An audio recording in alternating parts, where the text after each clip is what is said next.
Bienvenidos de nuevo. Entramos en este segundo bloque dedicado a los instrumentos clave que propone la nueva edición de la Directiva de Eficiencia Energética en Edificios.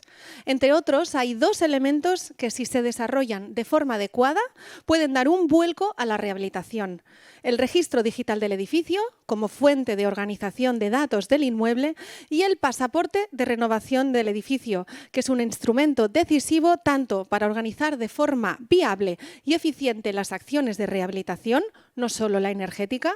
Recordemos que también hay criterios de salud, de accesibilidad, entre otros, y como para resultar un instrumento de comunicación entre comunidades y la administración.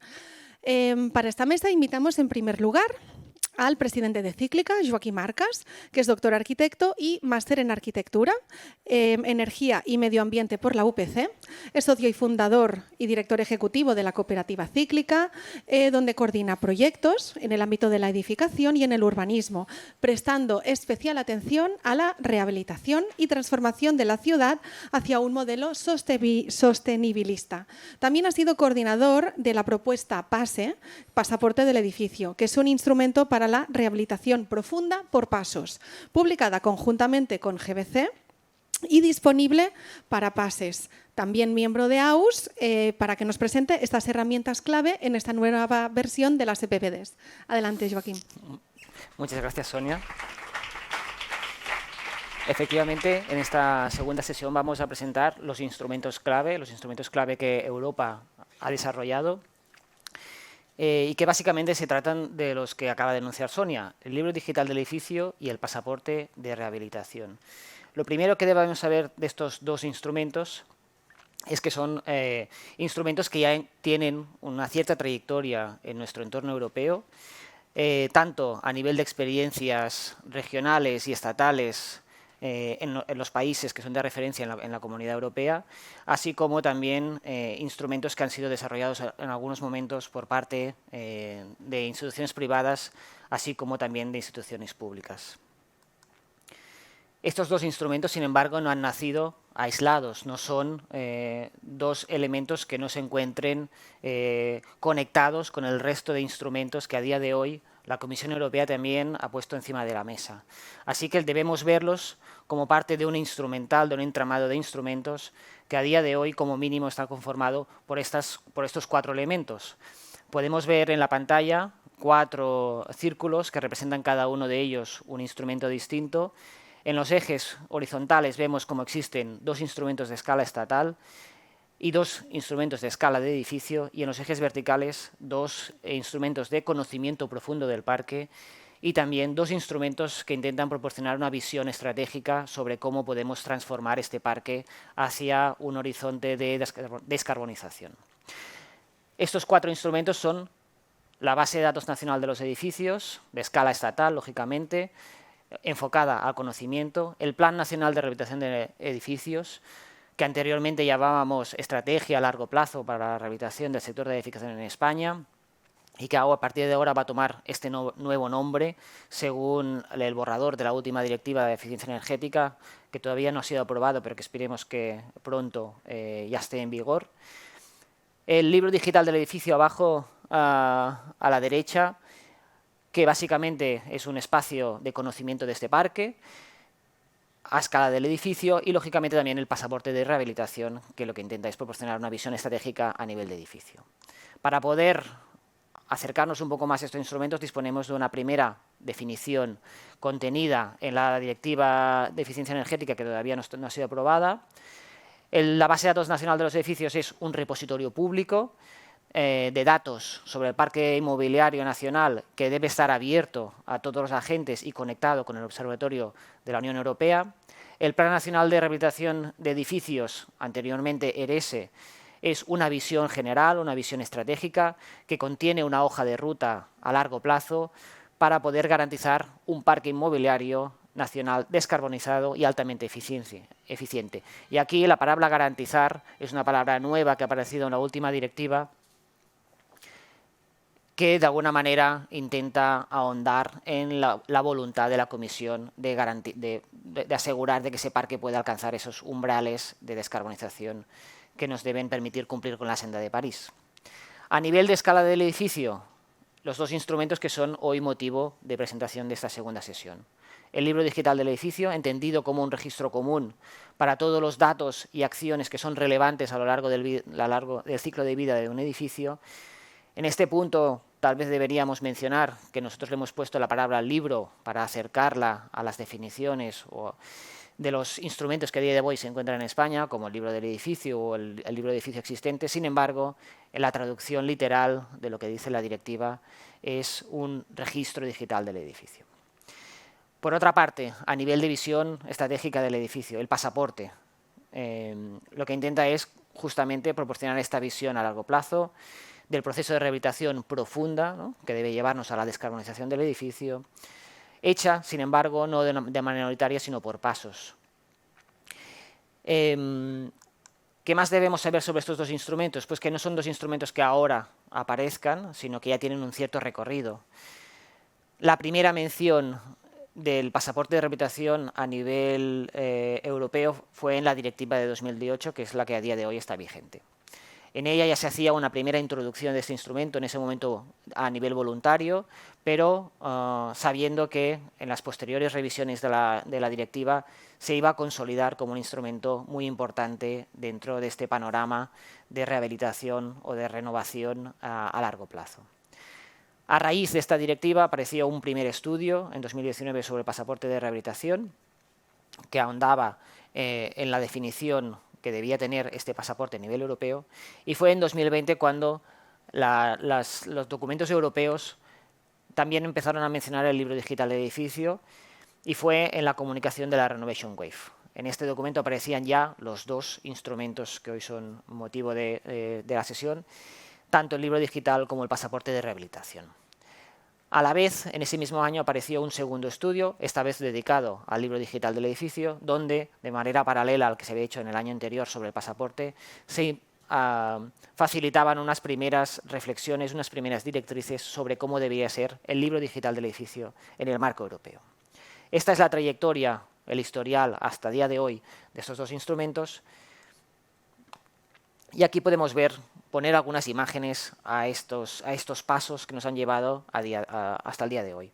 Casos de referencia, como decía, instrumentos que son de escala regional, algunos de escala estatal, algunos públicos, algunos privados. En ellos ya podemos ver algunos colores, algunas trayectorias, algunas actuaciones, algunos resultados sobre cómo un edificio puede mejorar, y de alguna manera son la cara pública del pasaporte del edificio, aquel documento que se facilita a la comunidad, tanto de vecinos como de propietarios, para que tengan una primera visión sobre cómo su edificio puede transformarse hacia la descarbonización. En la parte central de la presentación, documentos oficiales. Sin más, son básicamente los que hemos mencionado, tanto la directiva de 2018 que está vigente como la publicación sobre la oleada de renovación de 2020, y a la derecha de todo los dos estudios oficiales que existen a día de hoy, que ya están publicados, uno sobre el pasaporte del edificio, el otro sobre el libro digital, que yo recomendaría su lectura si alguna de las personas está interesada en tener una información un poco más amplia que la que hoy se puede presentar en esta sesión 2. ¿Qué sucede a día de hoy?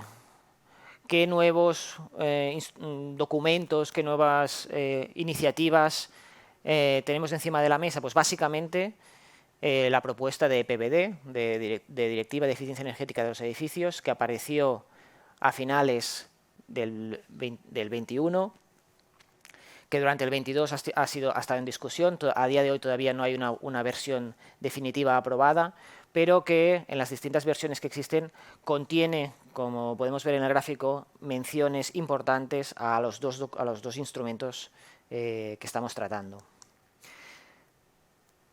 ¿Qué elementos clave introduce la Directiva de Eficiencia Energética? Pues básicamente consolida el instrumental de activación de la rehabilitación, este instrumental formado básicamente por estos 4 instrumentos que están incardinados entre sí, han nacido de forma coordinada y se apoyan los unos a los otros. Las definiciones que están aquí contenidas son básicamente las que hemos podido antes explicar de forma más resumida. El Plan Nacional de Rehabilitación de Edificios es esta visión a largo plazo que va a sustituir la estrategia nacional. La base de datos nacional de los edificios, aunque aquí se menciona básicamente una base de datos orientada a la eficiencia energética también menciona que estará lógicamente integrada con la información que pueda contener el libro digital del edificio y por lo tanto es una base de datos que tiene la voluntad de tener una visión amplia sobre el parque construido. Y finalmente los dos instrumentos que estamos explicando, el libro digital del edificio y el pasaporte de rehabilitación.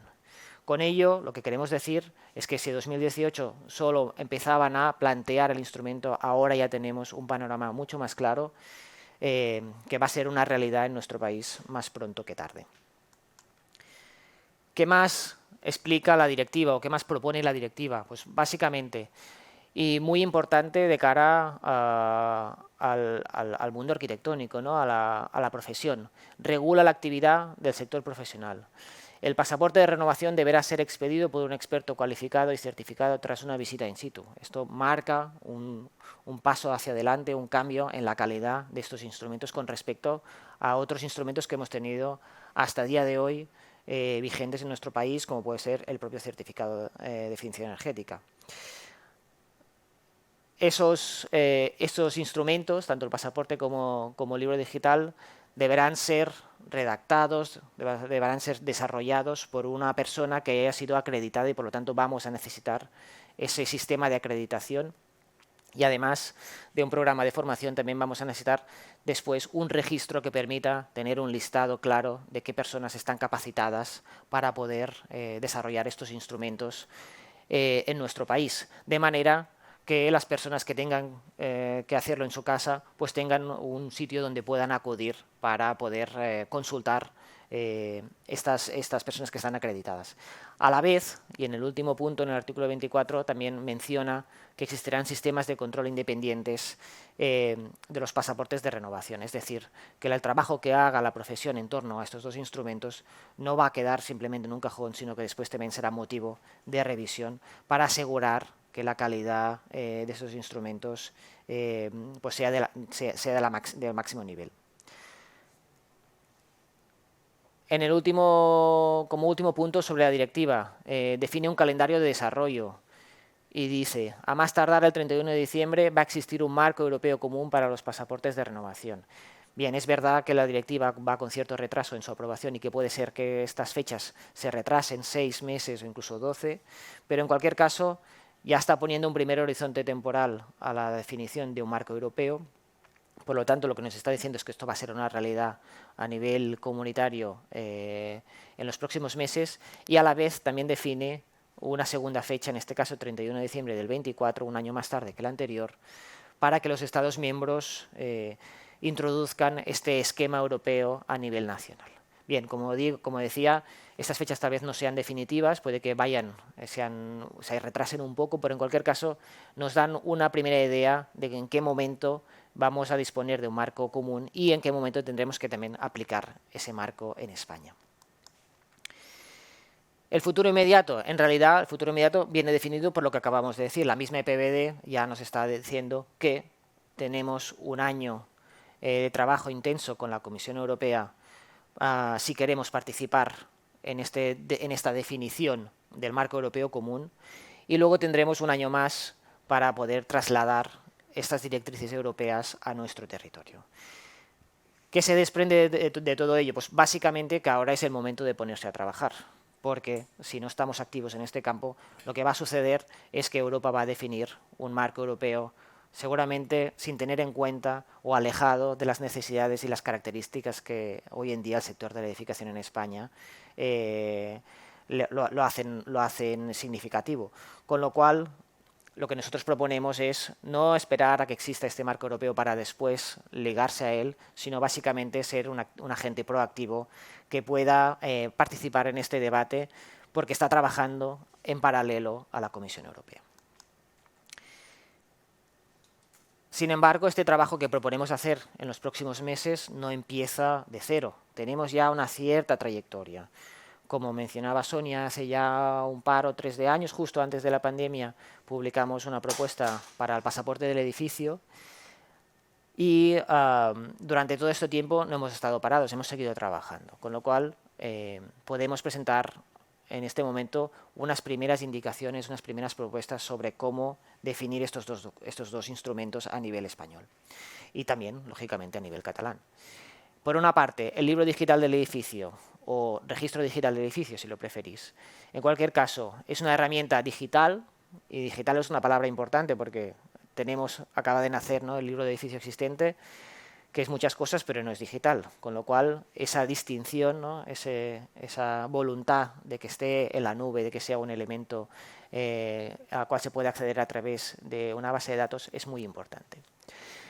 En cualquier caso, una herramienta digital que actúa como registro común para todos los datos y acciones relevantes a lo largo del ciclo de vida del edificio.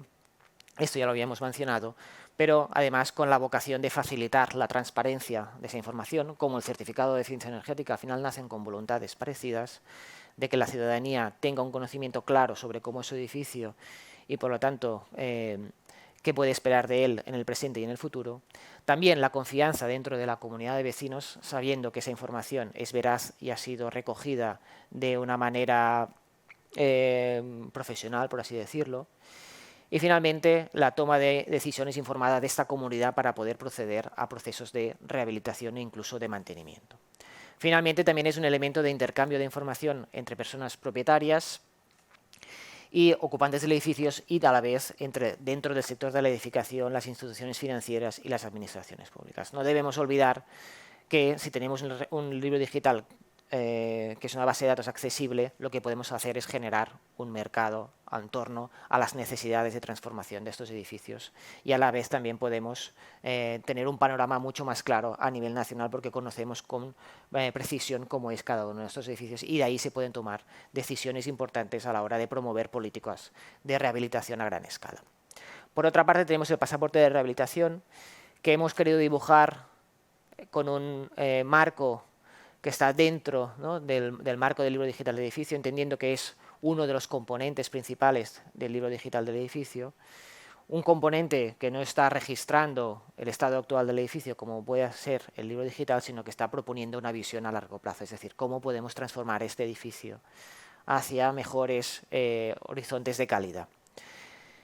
El pasaporte de rehabilitación es un instrumento que acompaña a la comunidad a lo largo del proceso de rehabilitación profunda por pasos, en este caso, que permite aumentar la calidad del edificio en todas sus vertientes, no solamente la energética, no solamente el resto de calidades que podríamos llamar ecológicas, ¿no?, como podría ser el agua, los residuos sólidos urbanos, y también el resto de calidades que le son exigibles a un edificio, como podrían ser las calidades técnicas o las calidades funcionales, con el objetivo final de mejorar las condiciones de vida de las personas que viven en estos edificios y también, lógicamente, de reducir el impacto ambiental en todo el ciclo de vida del edificio. Otro elemento que es muy importante sobre estos dos instrumentos, más que importante, es clave, que es generar una visión integral, pero no solamente del edificio, sino también de la comunidad que vive, que gestiona y que finalmente toma las decisiones sobre cómo ese edificio se va a transformar en el futuro. Con lo cual, lo que vamos a poner en el centro es el edificio, pero también la comunidad. Por el lado del edificio tenemos, como decíamos antes, una visión integral de todas las calidades que le son exigibles a la edificación, las calidades técnicas, las calidades funcionales y las calidades ecológicas. Y por la parte de la comunidad, como mínimo, estas tres dimensiones, la participación de la ciudadanía en tanto que puedan expresar sus necesidades sobre el edificio, y eso puede ser un elemento muy importante cuando queramos iniciar procesos de rehabilitación, porque son los detonadores que debemos tener en cuenta para que podamos introducir mejoras como por ejemplo la eficiencia energética. Por otra parte, la cohesión, porque al final si no tenemos una comunidad que está capacitada, preparada, que esté de acuerdo en rehabilitar, será muy difícil que puedan emprender este tipo de acciones. Y finalmente la formación, en tanto que edificios que se van a transformar también van a exigir gestionarlos de una manera distinta, con lo cual debemos tener comunidades que estén preparadas con un nivel de formación adecuado para poder utilizar esos edificios y que el potencial de mejora que expresamos muchas veces, ¿no?, por ejemplo en el certificado de eficiencia energética, sean una realidad y no solamente un valor teórico. Por otra parte, el libro digital de edificio es una herramienta estructurada. Esto no es, vamos a poner por ejemplo como una biblioteca donde puedes encontrar ficción y puedes encontrar, ¿no?, ensayos y luego vas por orden alfabético buscando en función del idioma. No, esta es una herramienta que es mucho más compleja, que tiene muchos niveles de estructuración y además una información que la Comisión Europea ya está estructurando porque tiene ya un primer esquema de organización en categorías de esta gran base de datos. Por el momento lo único que sabemos es que existen 8 categorías distintas de un primer nivel: información administrativa, general, características del edificio, comportamiento del edificio, operatividad, inventario de materiales, información smart y finalmente información financiera. Pero este primer nivel luego se desagrega en 2 subniveles más, el nivel 2 y el nivel 3. En principio estos 3 niveles van a ser comunes para toda la Comisión, para toda la Unión Europea, pero luego a partir del nivel 4 cada uno de los estados podrá hacer subdivisiones propias para atender a sus propias necesidades y características. Es además una herramienta integradora, no es un nuevo instrumento dentro del panorama que viene a sumarse a los que existen, sino que básicamente lo que quiere hacer es actuar de paraguas para todo el instrumental que tenemos a día de hoy, no solamente a nivel estatal, sino también a nivel autonómico y a nivel local. En un primer momento, seguramente esta base de datos, que es el libro digital del edificio, se va a alimentar de las informaciones que existen en cada uno de estos instrumentos, certificados, documentos que ya existen a día de hoy, pero la voluntad es que a largo plazo actúen justamente al revés, que sea el libro digital el primer elemento que exista de una edificación, que esté completo y con un nivel de calidad suficientemente elevado y que luego podamos volcar información, generar cada uno de estos documentos que son exigibles para distintas funciones, de manera que de forma automática, si yo tengo un libro digital ya redactado, que está completo, pueda generar cualquier versión de los instrumentos que existen a día de hoy, ¿no? Por ejemplo, pues el certificado energético, la cédula de habitabilidad de una forma muy simple, ¿no? A través de una plataforma digital. Ahora quiero sacar la versión cédula de habitabilidad. Pues como en mi libro digital tiene todos los campos que la cédula de habitabilidad exige a día de hoy, simplemente dándole al botón podemos obtener esa cédula de habitabilidad de una forma muy sencilla. ¿Qué sabemos sobre el pasaporte de rehabilitación a día de hoy? Pues que es una hoja de ruta. Esto ya lo hemos mencionado.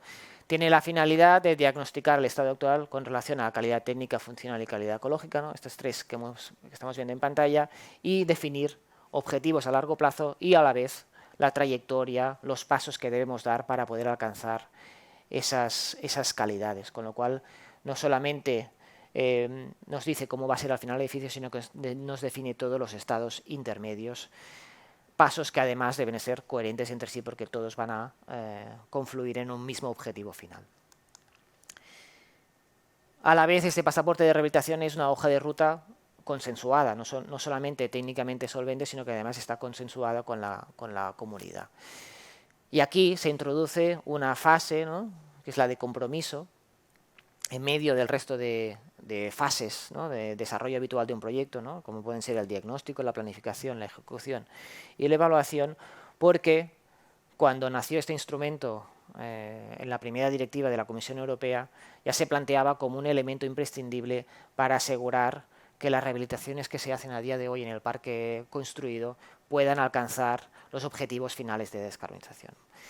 Y eso es así porque básicamente existe el riesgo de que si una comunidad se plantea rehabilitar su edificio, probablemente escoja aquellas actuaciones que tienen una mayor rentabilidad, en el sentido de que por cada euro que yo invierto pueda recuperar con mayor prontitud esa inversión, como por ejemplo podría ser un cambio de caldera, de manera que, bueno, con ese primer paso consigo unos ahorros significativos, ¿no?, del orden del 30 al 40%. En pocos años he recuperado la inversión, mi factura energética ha bajado y por lo tanto estoy recuperando ese dinero. Pero una vez llegados a este punto, como el resto de pasos que debe dar el edificio, ¿no?, para alcanzar la descarbonización, probablemente no tengan periodos de retorno tan ágiles o tan cortos como puede ser estos primeros pasos, simplemente la gente ahorre ese dinero pero no lo reinvierte en los siguientes pasos. Además, como es probable que ese primer paso haya sido financiado o haya sido subvencionado con una ayuda pública, lo que va a ocurrir finalmente es que ese dinero no permite alcanzar los objetivos finales de descarbonización, con lo cual la Comisión Europea se planteó la posibilidad de generar este instrumento, el pasaporte, para asegurar que esa comunidad está comprometida, pero no solamente con el primer paso, el que es más rentable, sino que está comprometida a largo plazo y que si recibe ayudas públicas para hacer ese cambio de caldera, luego el dinero que va a ahorrar lo va a reinvertir en los siguientes pasos y finalmente el dinero público que ha invertido la Comisión Europea o el Estado garantice que se llegue a los horizontes de descarbonización que a nivel público estamos todos buscando.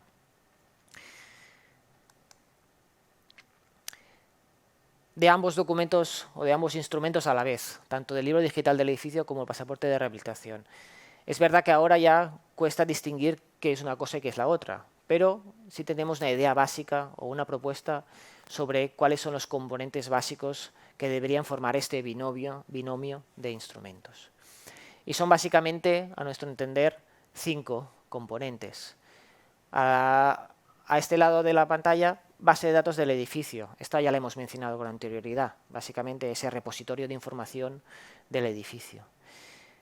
Pero a continuación lo sigue, no vamos a quedarnos solamente en la fase de conocimiento, sino que lo que vamos a hacer es a generar un diagnóstico, un juicio sobre si ese edificio está muy lejos o muy cerca de cumplir los estándares de calidad que le son exigibles ahora o en el futuro. Pero además, no solamente un diagnóstico físico de este edificio, sino también de su dimensión social, en el sentido de la comunidad, para saber si esas comunidades están o no preparadas para hacer frente a esos procesos de rehabilitación. A continuación de estas dos fases, ¿no?, de información, conocimiento y diagnóstico, vamos a entrar ya en la planificación de lo que deberíamos hacer a futuro. Y no solamente una planificación de las intervenciones físicas que le vamos a hacer en el edificio, sino también planificaciones a nivel de financiación y también de acompañamiento. La primera es el plan de intervención, donde lo que vamos a generar es esa hoja de ruta de actuaciones que sean técnicamente coherentes entre sí, donde se defina en cada año qué vamos a hacer. A lo mejor, pues lógicamente no vamos a intervenir en todos los años, pero sí en algunos escogidos dentro de los próximos 30 años. El plan de financiación es paralelo al plan de intervención y lo que tiene, la finalidad que tiene es básicamente saber cómo vamos a pagar esas operaciones en el edificio, porque lógicamente pues no todas las comunidades están preparadas para poner encima de la mesa todo el dinero necesario para hacer frente a esas actuaciones, con lo cual o bien van a necesitar subvención o bien van a necesitar un sistema de financiación para esas actuaciones. Y el plan de financiación es el que intenta poner luz sobre esta cuestión. Y finalmente existe el plan de acompañamiento, que es después del diagnóstico, cuando estamos preparados para ponerlo negro sobre blanco, pero que en realidad ha empezado un poquito antes, porque tal vez en los primeros pasos de estos dos nuevos instrumentos también puede que necesiten algún tipo de ayuda.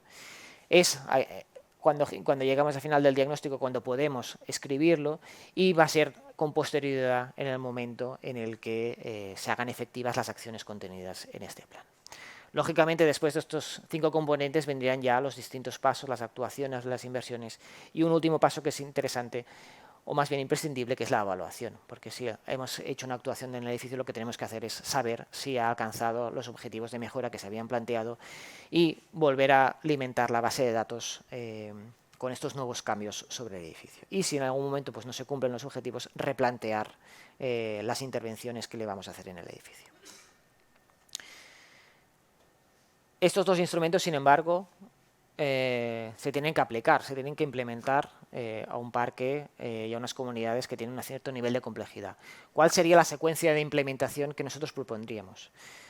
Pues bien, un primer elemento importante es que no vamos a proponer a las comunidades que redacten un libro digital y un pasaporte solamente dándole el nombre de los capítulos de este libro digital para que luego lo rellenen. No, la propuesta es que les proporcionemos un borrador. ¿Y eso es posible? La verdad es que sí, porque claro, esos instrumentos, como hemos dicho, están conectados con dos instrumentos de escala nacional, que son la base de datos y el Plan Nacional de Rehabilitación, donde ya existe un cierto conocimiento sobre cómo son los edificios. También existen unas hipótesis de cómo deberían ser transformados, y con eso es justamente con lo que se conforma el Plan Nacional de Rehabilitación, ¿no?, con esas propuestas, con esos menús de intervención en los edificios, con lo cual, en un primer momento, la persona que reciba ese libro digital y ese pasaporte de rehabilitación no lo va a recibir en blanco, sino que ya contendrá algunos capítulos redactados, incluso algunas propuestas de intervención.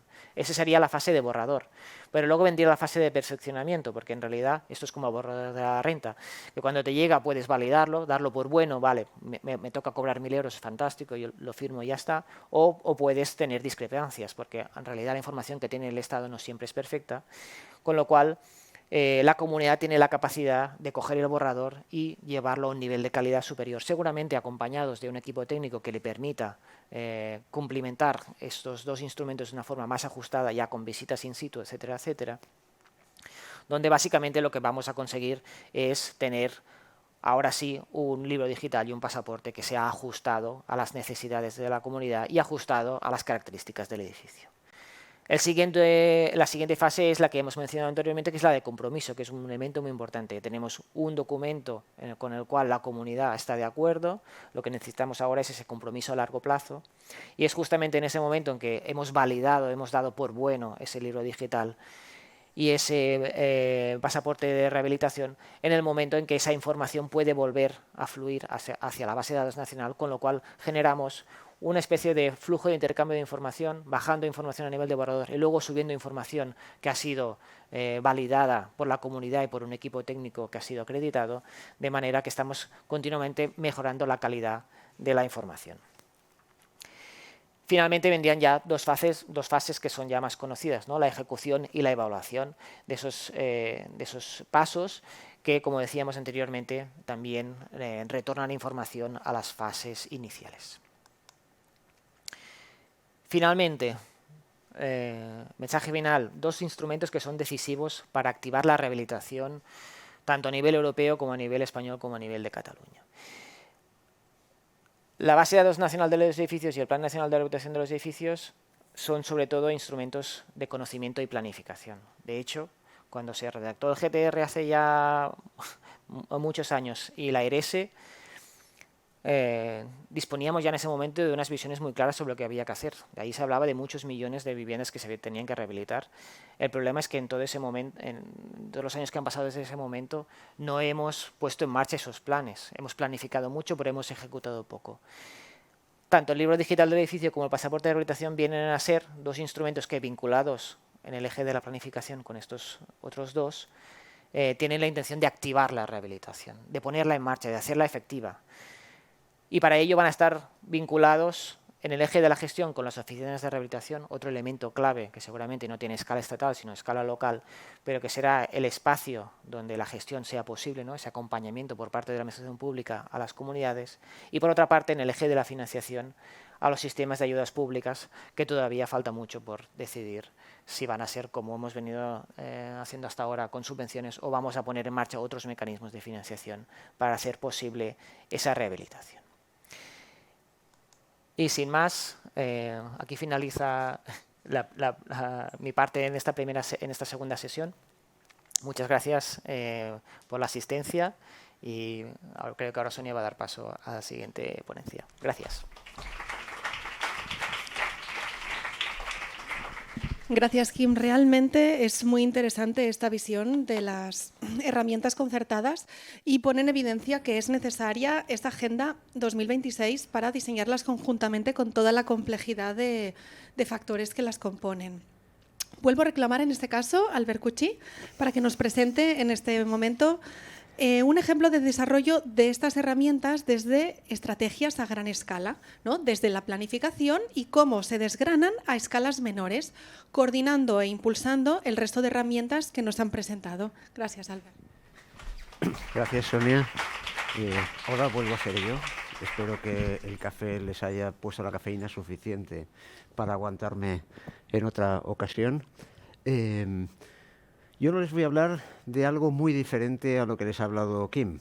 En realidad les voy a hablar de lo mismo, pero si él ha ido más bien desde la escala del edificio, a mí me interesa presentarles aquí un poco esa escala de la planificación estratégica a largo plazo. Digamos la parte de arriba, el top-down, ¿no? Comentaba Greta antes ese doble juego de arriba abajo y de abajo arriba, ¿no? A ver, hay una cosa bien clara, la ERESE lo explica. dicen 2020 estamos rehabilitando 25.000 viviendas al año. 25.000 viviendas al año. Hemos de llegar entre 2030 y 2040 a rehabilitar 350.000 viviendas al año. Y entre 2020 y 2050 un promedio de 250.000. 10 veces más de lo que rehabilitamos ahora. Eso no se va a producir sin un cambio de herramientas global.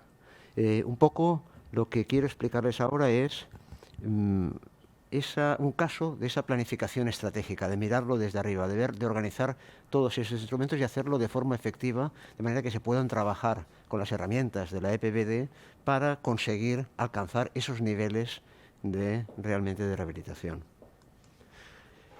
Bueno, empezamos hace mucho tiempo con el tema de la visión estratégica. De hecho, yo recuerdo cuando nos metimos en esto en el año 2010, porque en el año 2010 hubieron 3 congresos en España. Primero fue un congreso de GBC España en Madrid, cuya conclusión fue hay que ponerse en la rehabilitación del parque hacia la eficiencia energética. Luego hubo otro, pasado el verano, creo recordar, aquí en el Colegio de Aparejadores y Arquitectos Técnicos, que concluyó exactamente lo mismo, hay que ponerse en la rehabilitación. Y por último, a final de año, en el Congreso de CONAMA, Congreso Nacional del Medio Ambiente, de nuevo, la conclusión a la que se llegó es hay que actuar sobre el parque edificado, hay que ponerse en la rehabilitación energética, hay que cambiar de modelo.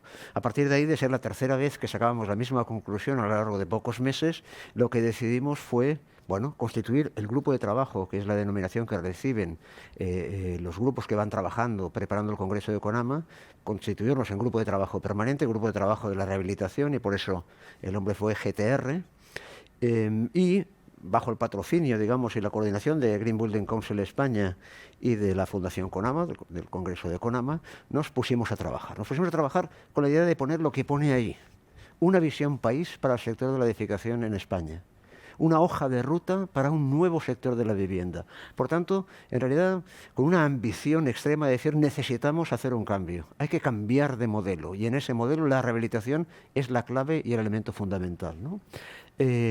Presentamos en noviembre de 2011, un año después de constituirnos, ese primer documento y de hecho continuamos trabajando, haciendo prácticamente cada 2 años un informe. ¿Cuál era la base de nuestra intervención? Esto, una gráfica que es una gráfica de IDAE, del Plan de Acción y Ahorro de Eficiencia Energética, en el que muestra para cada una de las provincias españolas el consumo de kilowatts hora por metro cuadrado y año en sus viviendas, ¿no? En función de que estén en Cádiz, siempre es una suerte estar en Cádiz, hasta Ávila, Salamanca. Esta línea de aquí, negra, marca cuál es el nivel de consumo de una vivienda, medio de una vivienda ahí. Esa es la línea negra. La línea verde, esta primera línea verde, indica cuál es el consumo que tendrían si todas esas viviendas de ese parque cumpliesen el código técnico. Una vivienda que cumpliese el código técnico, en vez de tener esa línea gris, tendría esa primera línea verde. Y la de abajo, esa línea verde más pequeña, es la línea que correspondería al consumo de las viviendas en esa provincia si tuviesen clasificación energética A. Como ven, el gap es muy grande, un gap importante, y no solo referido al consumo energético, sino incluso a lo que es la importancia social de esto. Por ejemplo, ¿saben cuál es la dependencia energética que tenemos respecto a los combustibles fósiles? Pues no conseguimos bajar por debajo del 70%. El 70% de la energía final que se utiliza en España es de origen fósil. Eso implica una dependencia del exterior que hemos de pagar, y en periodos de crisis, como por ejemplo la crisis que se abrió a partir de 2008, todo eso es dinero que hemos de pagar afuera. 2008 fue una crisis de deuda, si se acordarán, y por tanto tuvimos que pagar combustibles fósiles para mantener esa línea de consumo. Si hubiéramos estado aquí, si todos los edificios del parque hubiesen sido clase A, y las neveras, y las bombillas, y las lavadoras fuesen clase A, nos hubiéramos ahorrado, en el año 2013, el año más duro de la crisis económica, nos hubiéramos ahorrado 10.000 millones de euros. ¿Ustedes se acuerdan cuando salió el presidente del gobierno en 2012 y dijo que para que no viniesen los hombres de negro, para que la economía española no fuese intervenida, para protegernos de esa crisis de deuda, había que recortar la sanidad y la educación, en concreto 10.000 millones de euros, 7.000 millones en sanidad, 3.000 en educación. Por tanto, esa ineficiencia energética del parque genera dolor social, más allá, además, del concreto de lo que es un azote en nuestra sociedad, de la pobreza energética. Lo que hicimos ahí fue, en este trabajo del Visión País, fue, por tanto, un trabajo primero de sistematizar el parque. ¿Cómo es el parque construido en España? Y cómo lo es en función de su comportamiento energético. Para ello usamos el Censo de Población y Viviendas de 2001, los datos de 2001, y además con la esperanza de, bueno, en 2011 hay un nuevo censo y por tanto podremos refrescar esos datos en el futuro. Bueno, finalmente el de 2011 fue un censo estadístico, lo cual es raro porque o es un censo o es estadístico, las dos cosas juntas suenan a oxímoron, digamos, pero en principio trabajamos sobre el censo de 2001 y lo caracterizamos en función de los datos que había ahí, un poco por dos cosas. Una, las viviendas unifamiliares y las viviendas plurifamiliares. Luego, ¿en qué años se habían construido? Antes de 1960, entre 1960 y 1980. En 1980, recuerden, ya teníamos la norma básica de comportamiento térmico. Y entre 1981 y 2001, 2006 fue el año que se puso en marcha el código técnico, ¿no? También en función de aquí del el número de plantas que tenía el edificio, y también lo pusimos en función de los núcleos donde esas edificaciones estaban, básicamente rurales, intermedios o ya en ciudades de cierta importancia. Ello dio un mapa en el que se ve, pues, hotspots, le llamamos, puntos calientes, donde se ve dónde están los elementos clave de la edificación en España, ¿no? Viviendas unifamiliares en el medio rural, pero sobre todo, aquí lo ven, lo que es las construcciones de los años 60 y los años 70, básicamente urbanos, de edificios en poblaciones importantes y con de más de dos plantas, más de dos viviendas plurifamiliares. Con esos hotspots hicimos unos referentes. De cada uno de ellos cogimos un elemento de referencia, un edificio que funcionaba, representaba a todos los demás.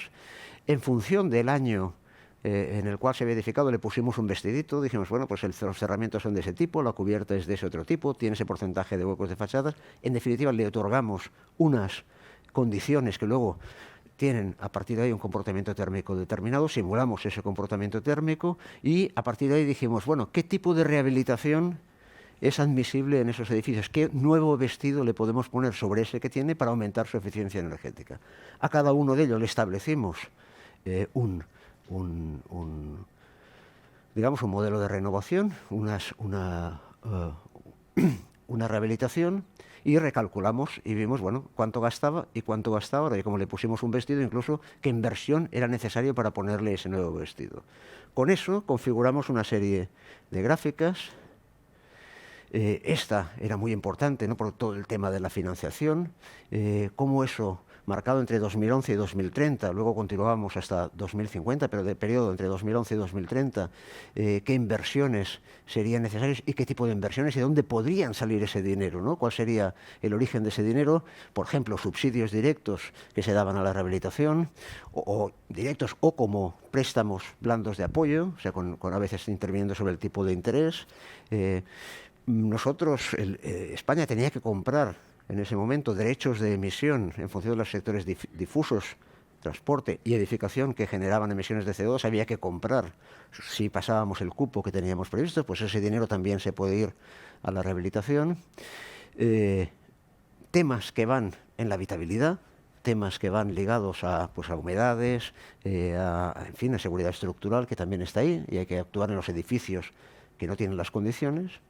Luego la inversión privada en eficiencia energética, que se iba a producir en parte con los retornos en costes energéticos que se iban a ahorrar porque iba a bajar sus facturas, y también por inversión privada no dirigida a eficiencia energética, el POYAQE, pues ya que vamos a meternos en obras, pues vamos a mejorar también otra serie de cosas y, por tanto, un fenómeno de arrastre que está verificado en esas inversiones. Con lo cual, empezamos a hablar de esas cantidades, de la necesidad de invertir esas cantidades para cumplir el plan de rehabilitación que proponíamos ahí y que estaba basado en esos retornos energéticos. Y al final acabábamos un poco en el plan de acción que nosotros proponíamos, que era partiendo, digamos, los alcances a 2020, a 2030, recuerden que esto era 2011, y a 2050, ¿no? En todo, número de viviendas reformadas, fíjense, llegaba a 10 millones, no está lejos de lo que pide ahora la ERESE, la inversión acumulada, la energía ahorrada, las emisiones ahorradas, etc. Dos puntos que me gustaría que se fijasen, un punto, vaya, que es el mismo en dos cantidades. ¿Cuál es la inversión en 2050 acumulada solo en inversiones para conseguir eficiencia energética? 160.000 millones de euros. En 2050, si se siguiese el plan de acción que se proponía, se habían gastado 160.000 millones de euros en eficiencia energética, exclusivamente mejora de eficiencia energética. Pero quiero que miren aquí esta otra cantidad, que es los retornos acumulados por ahorros de energía y CO2, también en millones de euros, 300.000. Si comparan esas dos cifras, el resultado es claro. Sale a cuenta rehabilitar, o lo que es lo mismo, si no rehabilitas luego costará mucho más caro. En realidad, prácticamente el doble. Esa fue la conclusión principal del estudio GTR, que les expliqué, fuimos duplicando. En GTR 2012 precisamos mucho más aquellas cosas que nos habían quedado para ahondar y alguna cosa que habíamos descubierto y que ahora hablaremos. Sacamos otro en el 2014.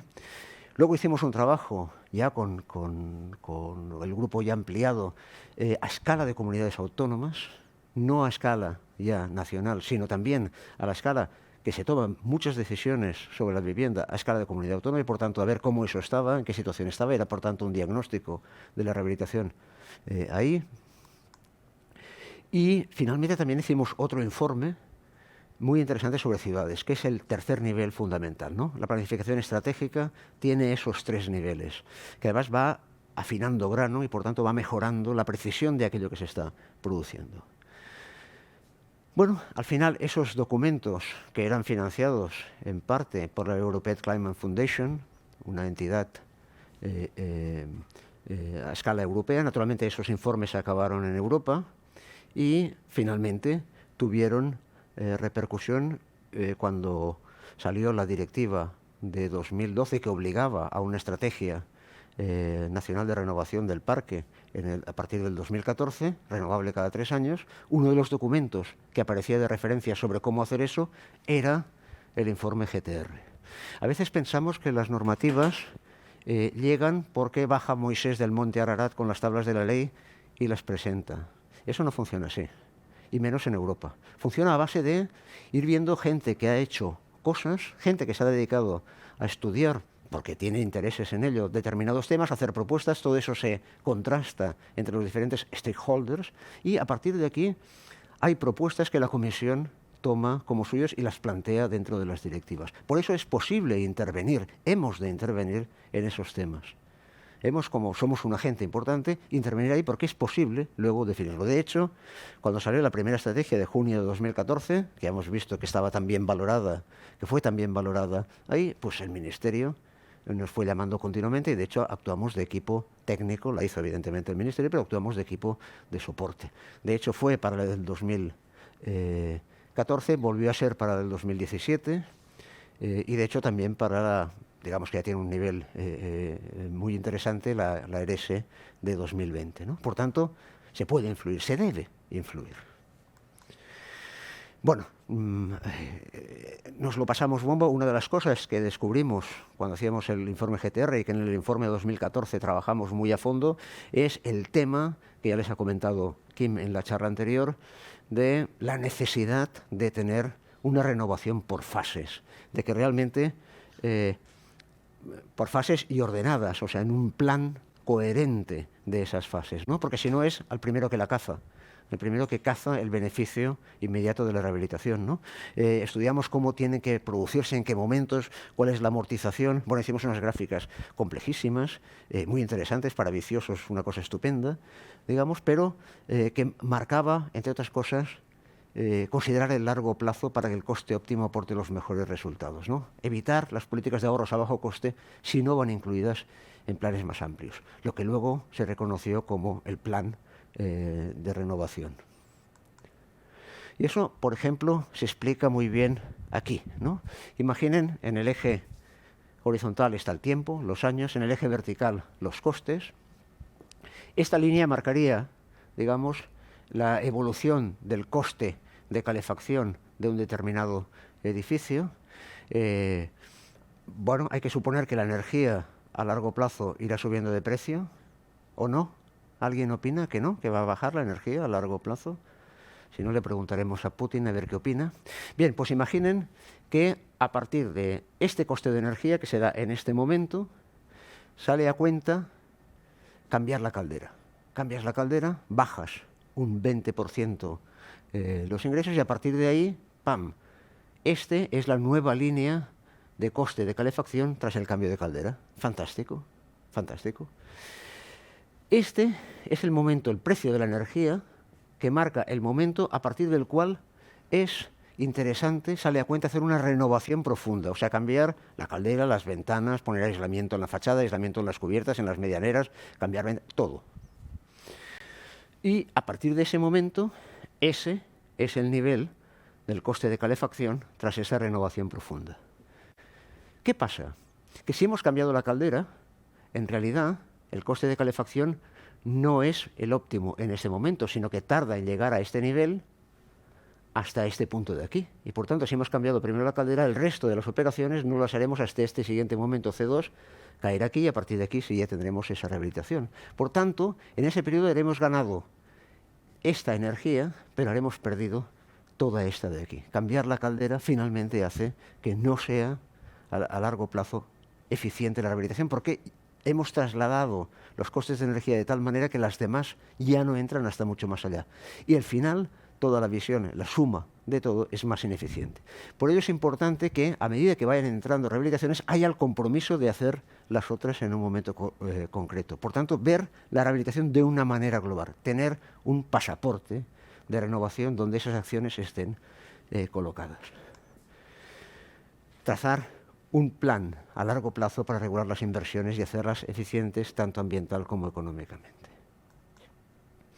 Bien, eso lo hemos trabajado desde hace 3 años y con la colaboración de Cíclica, que se mueve muy bien con los números, desde la Universidad Politécnica de Cataluña, con una subvención del Parlamento Vasco para hacer una estrategia de intervención a largo plazo en el parque de edificios de Euskadi. Diríamos que sería como una primera propuesta, un primer modelo de eso que nos ha explicado de manera completa Kim, y que ahora les explicaré sobre todo por la parte de arriba, ¿no?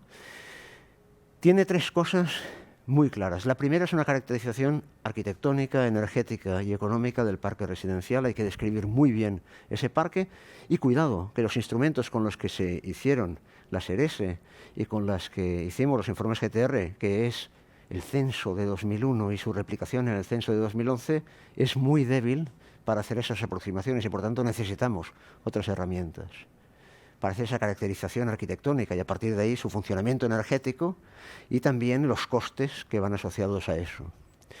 Luego, directrices para la intervención en el parque residencial. Una vez tenemos el parque, escoger hacia dónde queremos ir no nos lleva por los mismos caminos. Si el objetivo, por ejemplo, es remodelar el parque con la máxima eficiencia ambiental, o sea, generando el mínimo de emisiones finales, pero también por el camino es uno. Si queremos, por ejemplo, asegurar que la pobreza energética desaparezca y asegurar a la población la disminución del riesgo de caer en esa pobreza energética, el camino es otro. Si buscamos la eficiencia económica, hacerlo con el mínimo de inversiones y con la máxima rentabilidad, el camino es otro. Al final, en 2050 se llegará al mismo sitio, pero los caminos son distintos. Por tanto, hay ahí una decisión política importante y hay que dar espacio para que esa decisión política se pueda tomar. Y además se pueda tomar a diferentes escalas, estatal, autonómica y municipal. Y claro, a partir de ahí lo que tiene que haber es una hoja de ruta de rehabilitación energética que coja el parque, cada uno de los elementos del parque, y lo oriente en el camino que debe recorrer cada edificio hasta llegar al modelo de rehabilitación final donde queremos que llegue, ¿no? Y eso, naturalmente, tiene que estar ligado, como veremos, con otras cosas. Bueno, la caracterización arquitectónica fue en realidad el elemento, podríamos decir, de cambio técnico importante. Ya que no íbamos a tener los censos ya no iban a ser los mismos, no nos iban a dar la misma calidad de información, nos fuimos al elemento que en principio es más específico de cada edificio, más constante, y que teóricamente se renueva y se va manteniendo, que es el catastro.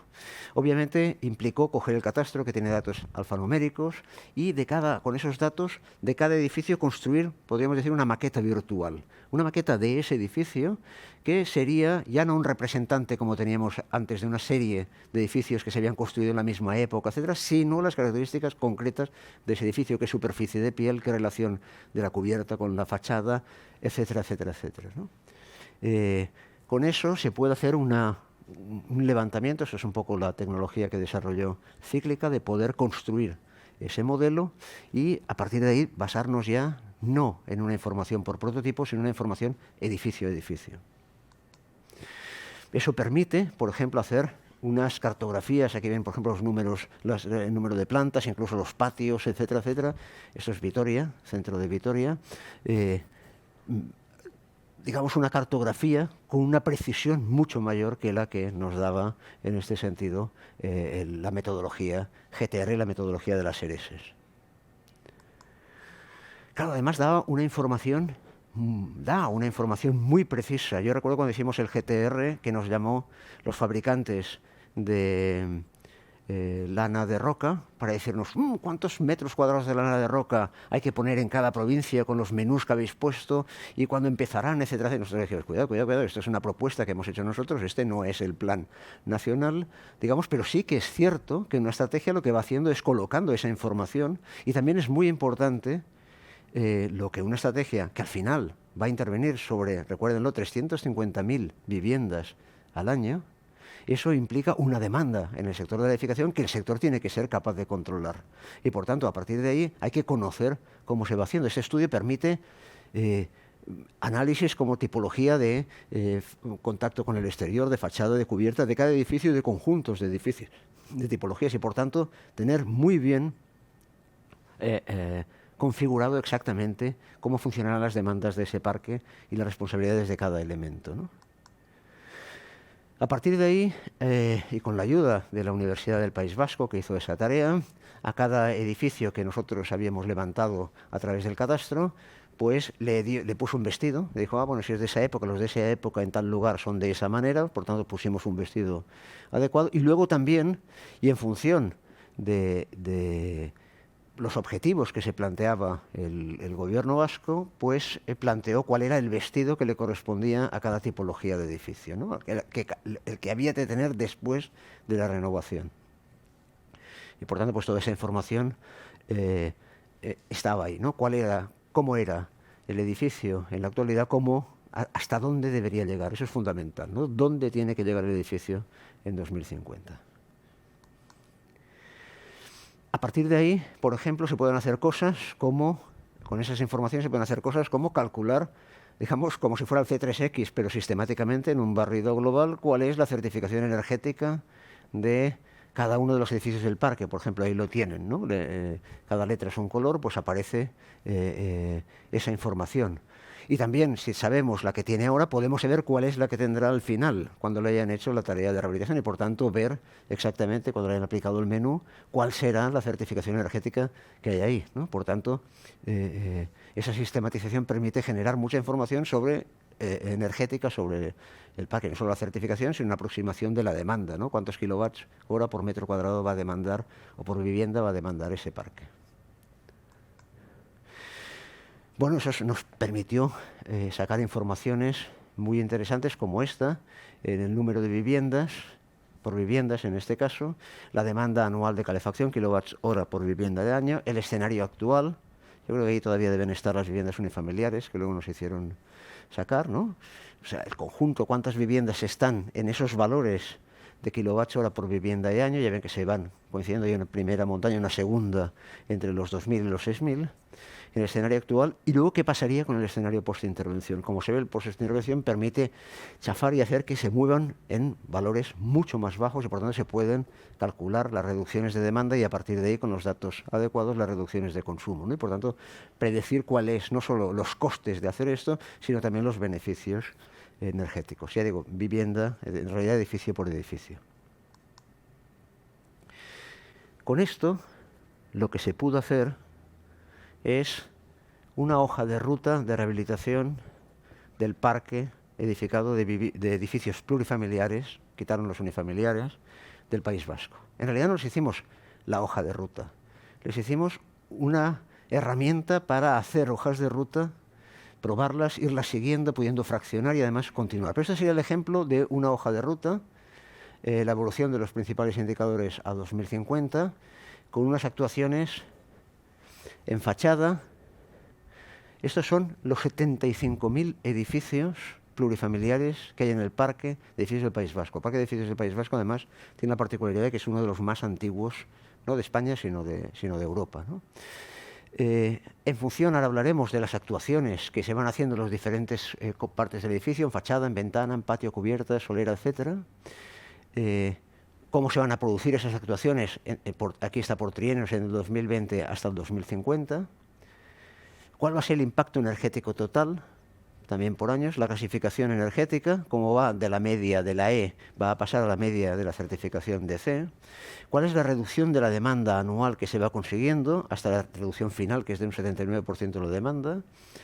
Y la reducción de demanda acumulada, de alguna manera, a lo largo de esa trayectoria, ¿cuánto hemos reducido ese porcentaje? Que es uno de los factores importantes. Y también el impacto económico. ¿Cuánto va a costar todo esto? Y en función de una serie de variables que se ponen en lo que es las ayudas, si son ayudas, como veíamos antes también, ayudas a los tipos, etcétera, etcétera. Y en esta configuración que se escogió para hacer esa hoja de ruta, ¿cuánto pagan los particulares? ¿Cuánto paga la administración? ¿Cuánto pagan, digamos, cuánto hay que pedirles cuánto hay que pagarles, digamos, a las entidades financieras? Y cuánto recibe el sector de la rehabilitación. Y eso también colocado por trienios, ¿no? Por tanto, permite de alguna forma ir evaluando el plan. Cosa importante, como han visto aquí, se diferencia el menú de intervención en este caso que hicieron en 5 partes, que se interviene independientemente en cada una de ellas y por tanto forman un pasaporte. En fachadas, en ventanas, en los patios, incluyendo ventanas y medianerías, en las cubiertas o en las soleras. En principio, actuaciones que se pueden hacer independientes, que no estorban una de otra. Pero una cosa es importante, cuando uno hace fachadas, hace la fachada y la lleva al lugar donde tiene que estar en 2050. ¿Cuántas veces vamos a intervenir en una fachada de aquí al 2050? Como mucho una. Por tanto, cuando hacemos esa fachada no decís, no, como con llegar hasta el 30% ya me dan la subvención, pues vamos hasta el 30%. Vale, ¿y el resto cuándo lo vas a hacer? Ya vas a tener otra oportunidad de ponerte, ¿no? Por tanto, lo importante del pasaporte de renovación es que dibuje hasta dónde tiene que llegar y se haga por partes, pero cada parte llegue hasta el final de ese modelo donde tiene que estar en el 2050. Eso es lo interesante del pasaporte de renovación por fases, ¿no? Bueno, este es un ejemplo. Referencia cadastral, eso es un edificio concreto en Chonta, en el barrio de Chonta, en Eibar. Ese edificio concreto, con el modelo de inversión que se colocaba y las ayudas, etcétera, tiene 4 operaciones, se le va a cambiar en primer lugar los patios, luego se va a hacer la fachada, el SATE, por entendernos, luego la cubierta y finalmente las ventanas. En este caso no se va a intervenir en solera. En función de los datos económicos y ambientales de qué es lo que se va a perseguir, va a salir un orden en el cual, por ejemplo, lo primero que se va a hacer es en el 2021, la segunda operación en el 29, otra en el 31, otra en el 32, y cada uno de los edificios del parque, en función de esa configuración, tiene un menú y ese menú se va produciendo a lo largo del tiempo y se va ordenando, se va organizando. También se va viendo cuál es la evolución de esos mismos edificios en cuanto a la demanda energética del inmueble, cuál era la demanda que tenía al inicio, cómo va a cambiar después de cada una de las intervenciones y cuál va a quedar al final, cuál es la demanda que se va a reducir al final y cuál es el acumulado a lo largo de ese proceso y cómo va a ir evolucionando la letra a lo largo de todo este periodo. Por tanto, permite una visión edificio por edificio de toda la evolución de lo que hay, lo cual permite operar no solo a nivel general, sino también a nivel de barrios, a nivel de municipios, en definitiva, bajar la escala hasta donde se considere, ¿no? Y también, naturalmente, todo el tema de inversión, ¿no? Claro, si uno tiene dinero, lo mejor que puede hacer es hacer toda la inversión ya, mañana, poner el edificio en 2050 para mañana. Y a partir de ahí empezarán los ahorros, pero esta no es la situación habitual. Normalmente la gente no tiene todo ese dinero para invertir ahí, o tiene que pedir un crédito, entonces irlo pagando, a qué precio, a qué interés, etcétera, ¿no? Por ejemplo, una de las cosas que aparecen ahí es, bueno, ¿cuánto puede pagar un hogar? Pues una marca que hemos ido viendo son, por ejemplo, 60 euros mensuales. Y por tanto, bueno, si tenemos 60 euros mensuales, ¿cuál es la manera más económica de hacer las operaciones a lo largo del tiempo de manera que también tengan la mejor repercusión económica? ¿Cómo distribuirlo?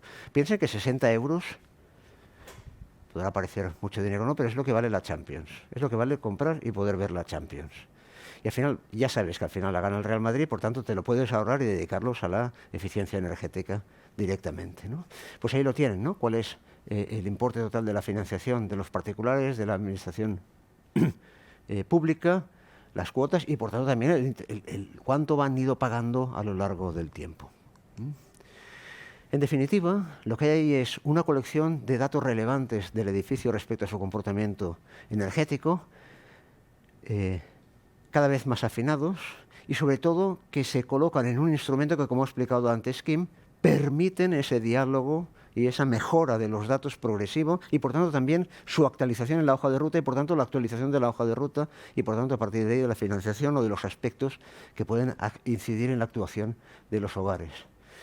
Una propuesta de intervención organizada en el tiempo, optimizada energética y económicamente. Y no solo una propuesta, sino esa estrategia, esa hoja de ruta, no es solo una foto, sino que es algo que puede ir modificándose en función de los cambios, de los datos que van llegando, de las situaciones que van cambiando, el precio de la energía, etcétera. Y por tanto es una política que permite ir acompasando a la evolución final de la rehabilitación del parque, ¿no? Y sobre todo esto, una interfaz de comunicación para que la comunidad, eso que veíamos que nos ha explicado Kim, del registro digital del edificio y de la pasaporte de renovación, en realidad se aporta ese borrador que él comentaba para a partir de ahí empezar esa discusión. En resumen, es un borrador de pasaporte de la rehabilitación, del libro digital del edificio, la herramienta para su mejora y adecuación a las necesidades de las comunicadas y conectadas al plan de rehabilitación y, por tanto, a esa base nacional de datos. Por tanto, lo que les estamos proponiendo es un modelo de eso que propone la EPBD. No es único, este lo tenemos en marcha y ahora de hecho estamos trabajando en lo que sería esa interfaz que ahora un poco les explicará Anaís cómo funciona. Estamos trabajando ya en esa interfaz y en su calificación técnica para tener un registro digital del edificio como vale. Será de esa manera, será de otra, pero lo que es importante es que, como nos ha explicado Kim, esos 4 documentos, las bases de datos de los edificios, la base de datos nacional, la estrategia nacional y sus correspondientes estrategias a escalas autonómicas y a escala urbana, que es la escala decisiva, todo eso se vaya organizando. Puede ser ese, seguramente pueden salir otros modelos que hagan exactamente lo mismo, pero tienen que tener esa función. Eso es importante. Si queremos que realmente el sector de la rehabilitación sea el sector que necesitamos, tenemos que usar esas herramientas que nos dará la nueva EPBD, organizarlas y liderarlas y organizar nuestra actividad alrededor de ellas para conseguir que de una vez podamos hacer salto de 25.000 a 250.000 viviendas anuales. Muchas gracias.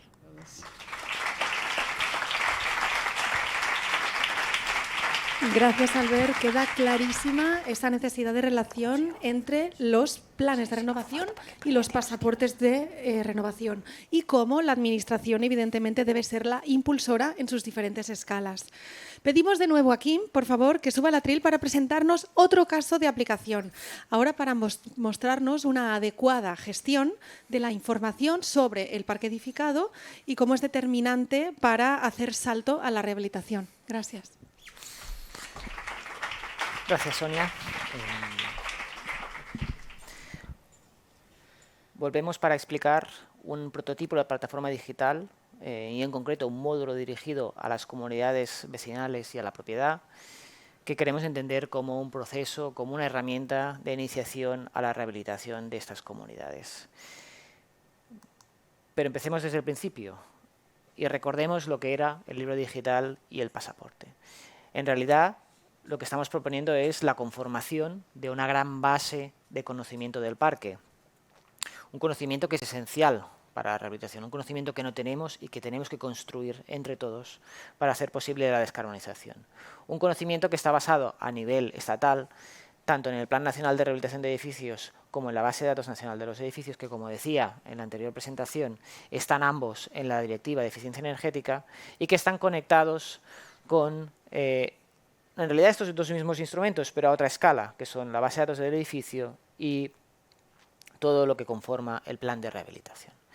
En este bucle de mejora de la información que antes también hemos explicado, y es que básicamente la base de datos nacional alimenta a la base de datos del edificio en formato de borrador, y cuando esta información ha sido perfeccionada, ha sido mejorada in situ a través de un equipo técnico, básicamente lo que permite es devolver una información mucho más consolidada, con un nivel de calidad suficiente como para ahora sí atacar a la rehabilitación en concreto de ese edificio y a la vez plantear también una mejor visión general y por lo tanto una mejor estrategia a largo plazo. Una información que, como también decíamos antes, no se encuentra dispersa en distintos documentos, sino que está centralizada y estructurada según unas categorías que la misma Unión Europea ya ha empezado a definir. 8 categorías distintas en un nivel 1 y después unos 2 niveles más como mínimo comunes en toda la Comunidad Europea, para luego entrar en el nivel 4 y en el nivel 5 en subdivisiones que pueda hacer el mismo Estado en función de sus propias necesidades y las características de su parque. Una información, además, que no solamente está orientada a tener datos, sino que justamente lo que deben permitir es orientarnos a hacer un diagnóstico, a evaluar la calidad global del edificio.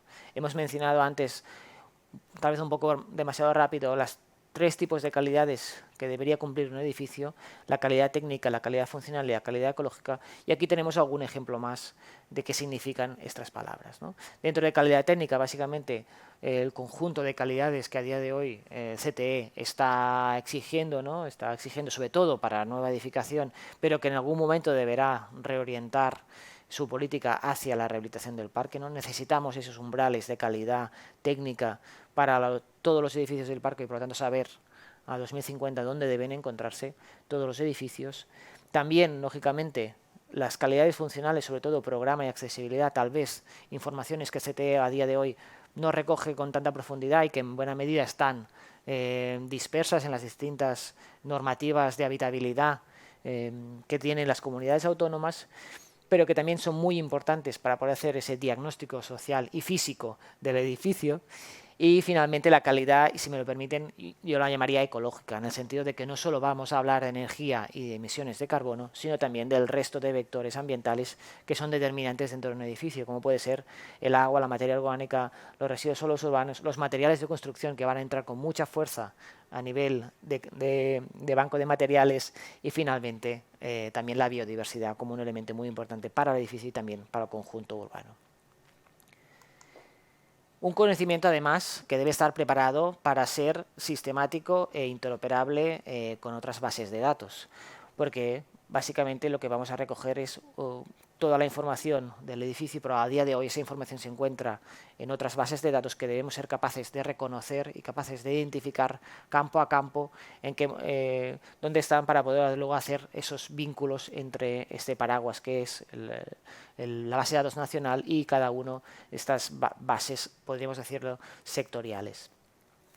Una información, además, que debe estar actualizada. No sirve de nada hacer un libro digital del edificio en 2022 y luego dejarla guardada en un cajón y no volver a actualizarla nunca más, ¿no? En realidad esa es una información que cada vez que haya una nueva acción, un cambio en las características del edificio, el libro digital debe ser un espejo fiel a esa realidad. Y que además puede ser histórico, en el sentido de que recoge toda la trayectoria del edificio desde, vamos a decir, desde que se construyó o como mínimo desde que el libro digital pueda existir, ¿no? De manera que tengamos la trayectoria de transformaciones de ese edificio.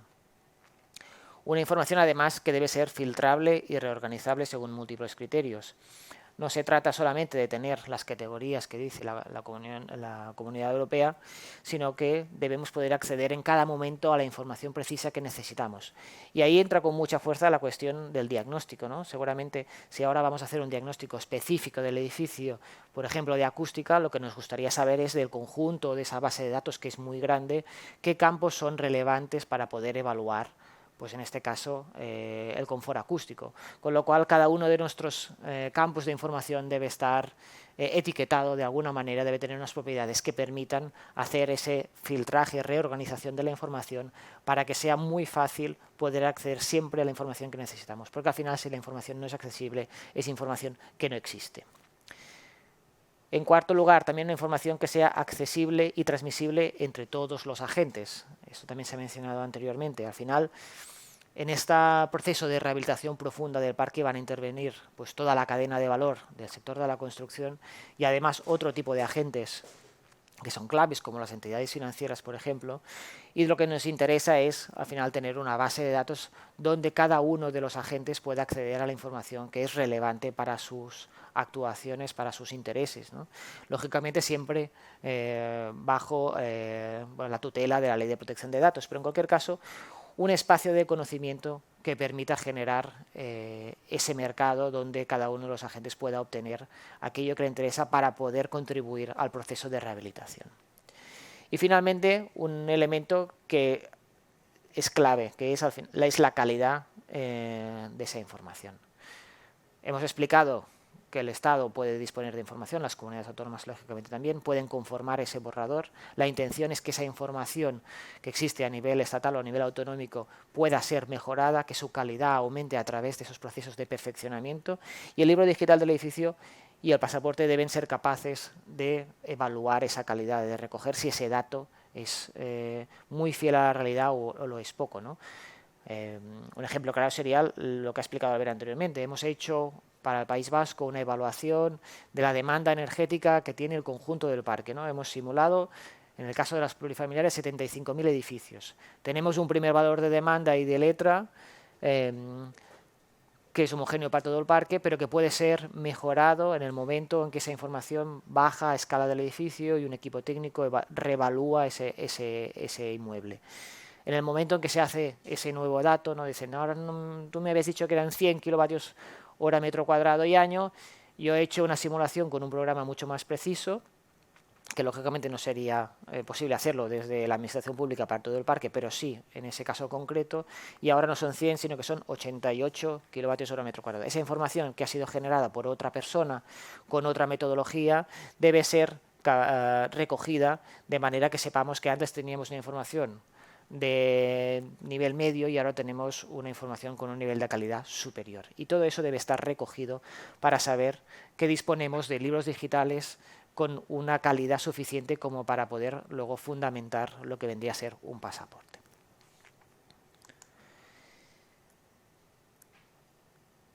Toda esta propuesta que estamos lanzando, no solamente nosotros, sino que es un impulso que viene de la Comisión Europea, es bastante complejo o muy complejo. Pero en realidad son instrumentos que son complejos porque el reto también es complejo y por lo tanto debemos tener un instrumental que esté a la altura de este reto. Con lo cual, probablemente no sea simplemente la comunidad la que debe afrontar este reto, sino que además vamos a necesitar un equipo técnico que pueda dar soporte, que pueda acompañar esa comunidad. Un equipo técnico que no solamente va a estar formado por arquitectas y arquitectos, ¿no? Aunque aquí en la sala seguramente la mayoría lo son, sino unos equipos técnicos que también tengan capacidades de acompañar a las comunidades en el resto de vertientes, ¿no? De estos procesos de rehabilitación. Y como ejemplo seguramente paradigmático sería el mismo acompañamiento a la comunidad en el momento en que se tienen que poner de acuerdo para hacer una rehabilitación y poner un dinero para financiarla, ¿no? Por lo tanto, esos equipos técnicos que puede que se parezcan mucho al agente rehabilitador, ¿no? Que se ha promovido a través de los programas del Ministerio con las ayudas Next Generation, van a ser claves para poder acompañar a esas comunidades en el proceso de redacción. Equipos técnicos que además deberán estar, como hemos dicho también en la anterior presentación, acreditados para poder redactar y desarrollar esos dos nuevos instrumentos que son el libro digital y el pasaporte de rehabilitación.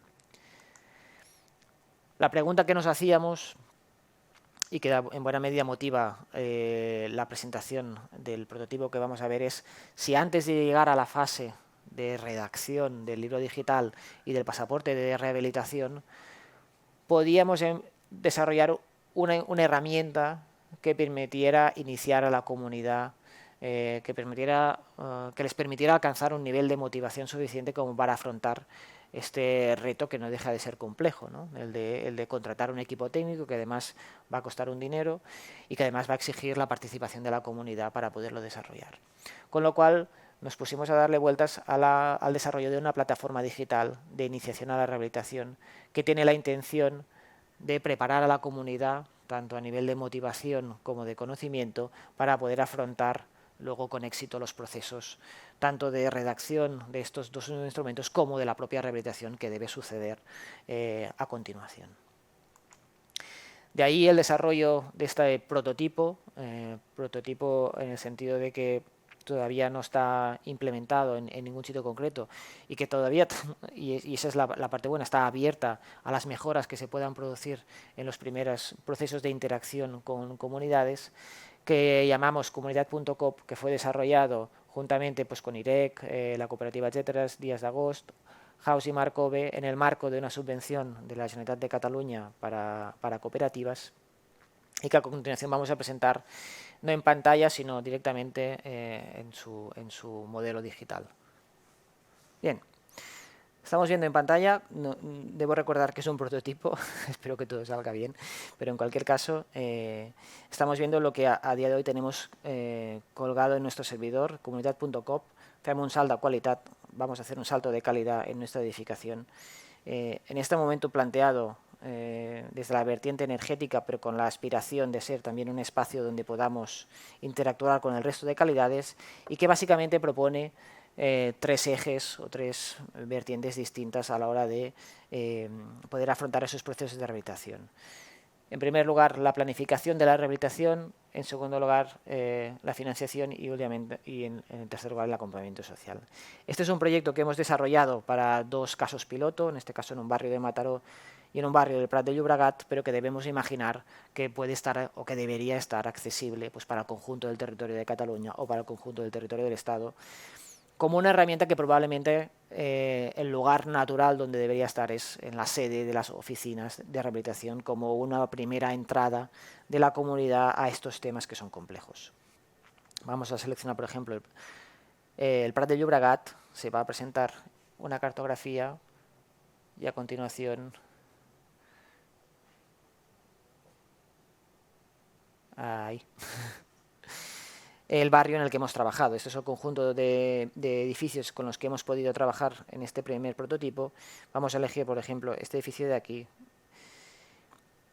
para luego poder ya acceder a la información que esta plataforma proporciona. Este es el edificio que hemos seleccionado en la calle Martí Pol número 1 del Prat de Llobregat. Vemos en primer lugar una primera presentación sobre este edificio. Esta es la volumetría del edificio, donde podemos reconocer cubiertas, podemos reconocer medianeras y fachadas, que nos indica que estamos trabajando con tu edificio, no estamos trabajando con un arquetipo, con un edificio genérico, sino que lo que vamos a intentar es transmitirte información específica de tu edificio para que puedas tener un mejor nivel de preparación a la hora de tomar decisiones. Y los tres ejes que se presentan son los que hemos mencionado, ¿no? Planificación, financiación y acompañamiento.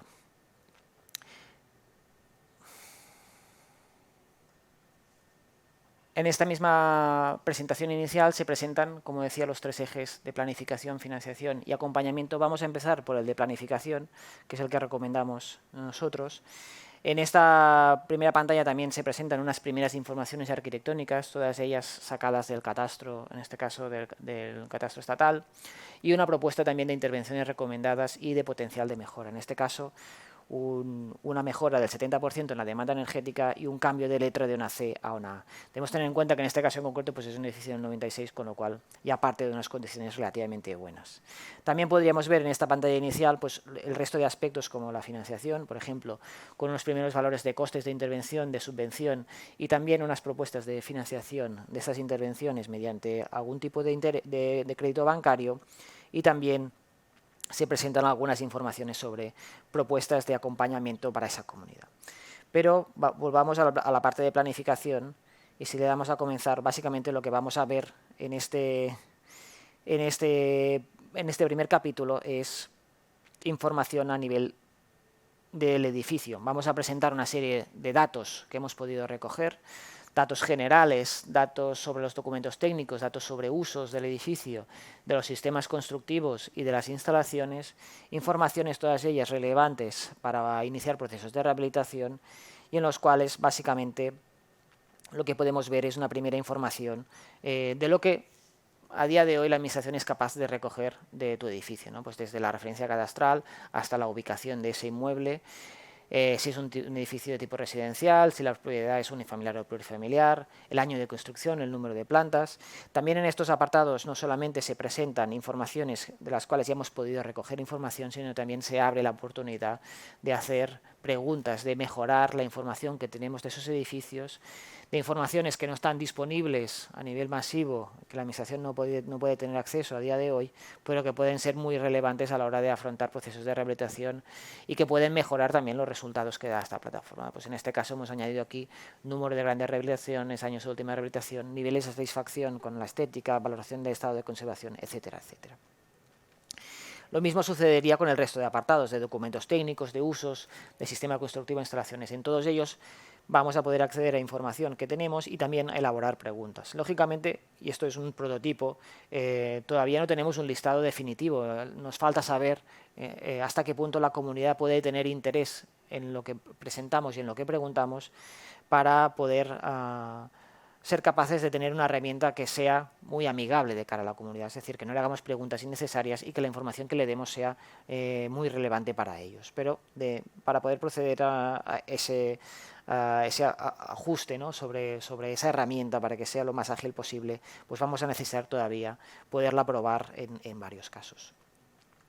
En el apartado de diagnóstico, y siendo un prototipo como tal, no presentamos de momento ningún resultado, pero sí lo que intenta ser un reflejo es de la vocación de que esta sea una herramienta donde no solamente hablemos de calidades en torno a la energía, sino que sea un espacio donde podamos recoger también un diagnóstico claro sobre el resto de calidades técnicas y calidades funcionales.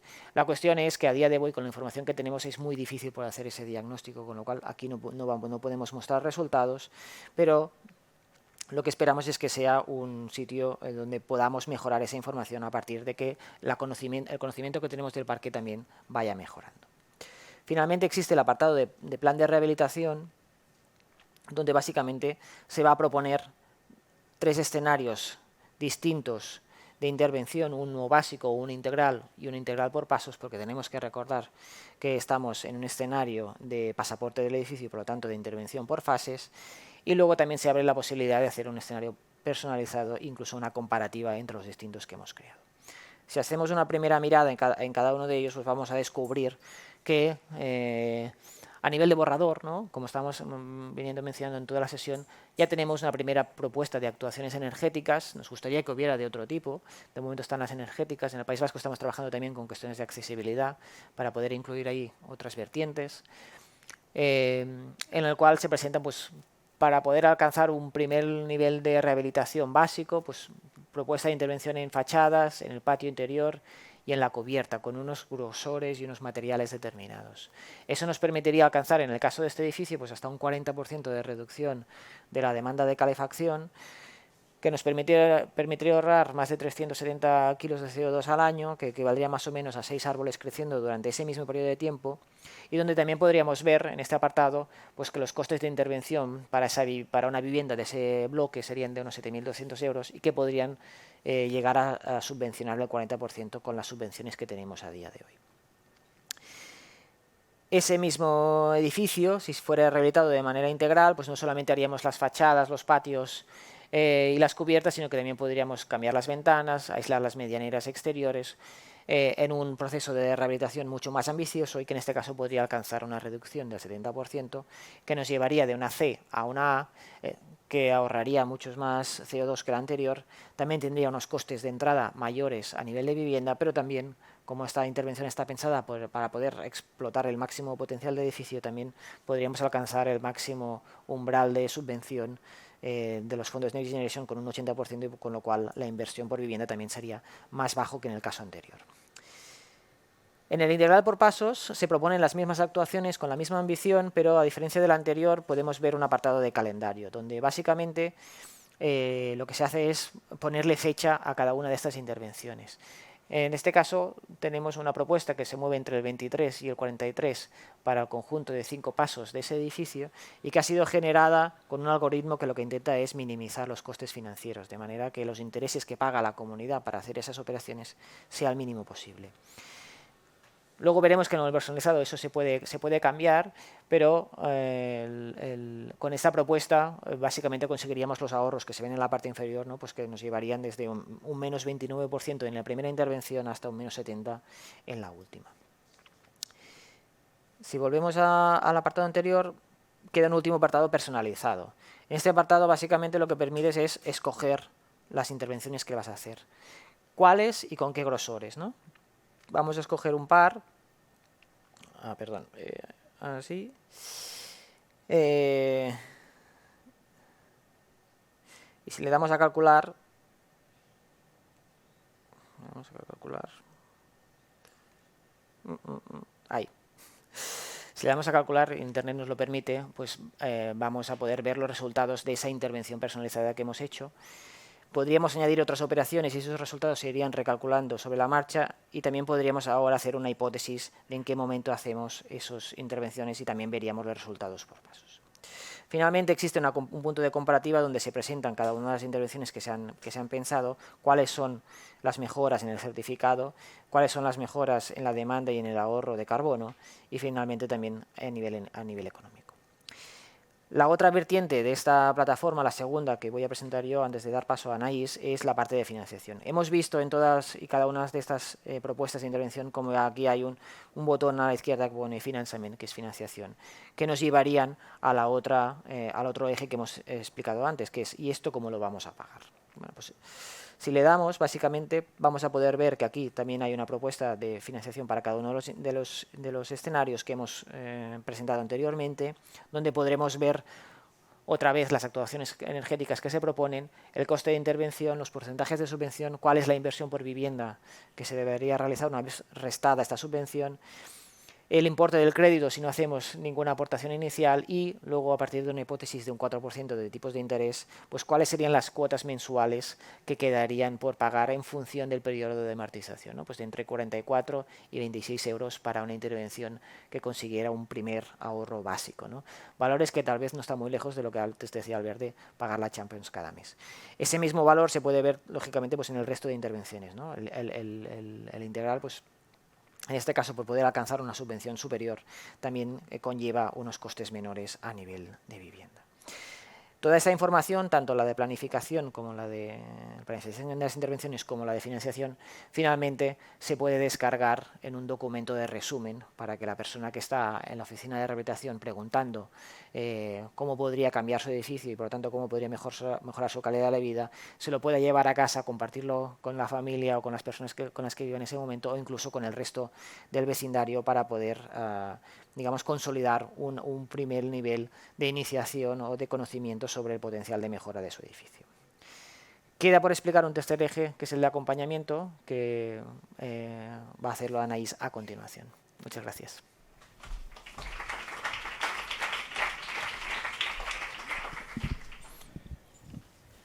Muchas gracias, Kim. Realmente nos has dejado muy claro el mensaje de esa necesidad de acompañamiento a las comunidades, a los usuarios y al final las personas como piezas clave en todo este proceso. Entonces, para que nos explique cómo hacerlo, ¿no? Cómo trabajar con comunidades y cómo hacer que las personas formen parte de este proceso, tenemos a Anaís Bas, que es arquitecta por la Escola d'Arquitectura del Vallès y es especialista en arquitectura social y culturas energéticas. Es socia de la cooperativa Cíclica, que integra de forma sistémica 3 ámbitos: la arquitectura, la comunidad y el medio ambiente.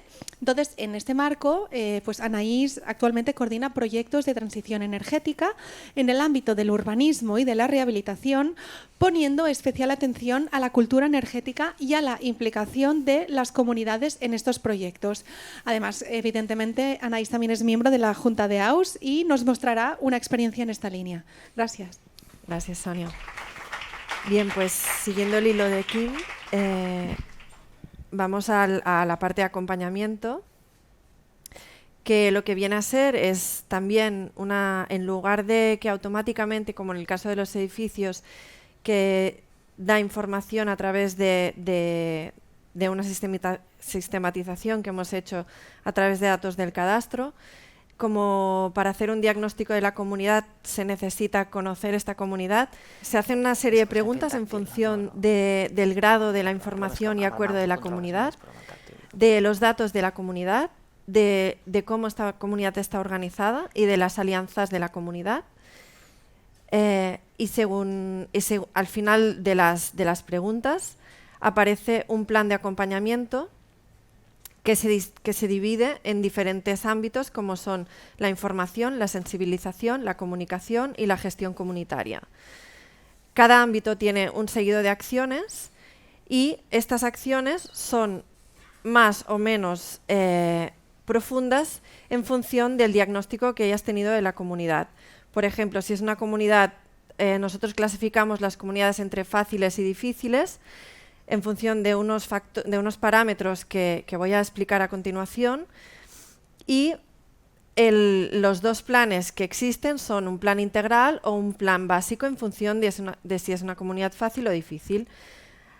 Puedes descargar el plan en PDF en este botón, que ahora mismo no funciona, pero se descarga el PDF y puedes ver estas acciones que aparecen en pantalla un poco más definidas.